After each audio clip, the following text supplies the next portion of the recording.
للأسف التصريحات الأمريكية ليست وليدة اليوم.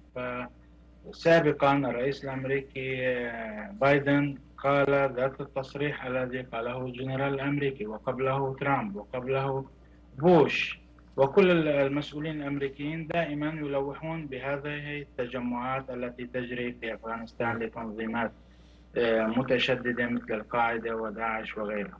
في العام 2001 كان العدو المطلق للولايات المتحدة الأمريكية طالبا. والغرب هو تنظيم القاعدة لإقامة أسامة بن لادن. نعم. وبعد أكثر من 20 عاما من الحرب بات الفشل الغربي واضحا إذا امتدت هذه الحركات الإرهابية التي تسمي نفسها بالجهادية، وباتت جماعتها أكثر عددا وموزعة جغرافيا، ومنها تحديدا في مناطق الشرق الأوسط ومناطق آسيا.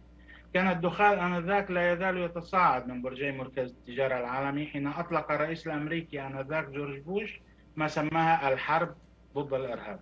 الهدف في هذه الحرب كان نظام حركة طالبان في أفغانستان بسبب سماحها لتنظيم القاعدة الإرهابي بالتحضير لاعتداءات دموية ضد الولايات المتحدة وبعض الدول الغربية.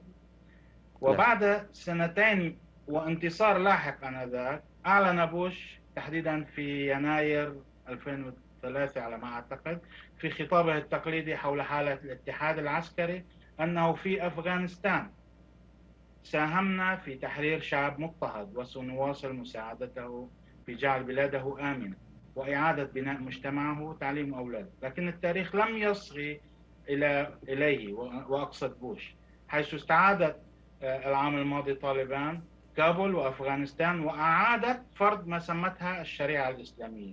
سواء اعتبر خطاب طالبان المهادن للولايات المتحدة نعم. والغرب ذو مصداقية أو لا، فلا يمكن إنكار بأن إرهابيين متطرفين مقربين جدا من القاعدة باتوا يديرون البلاد أو باتوا يسيطرون على مناطق طالبان نفسها تقول أنها لا تستطيع كبح جماحهم طيب، فيها.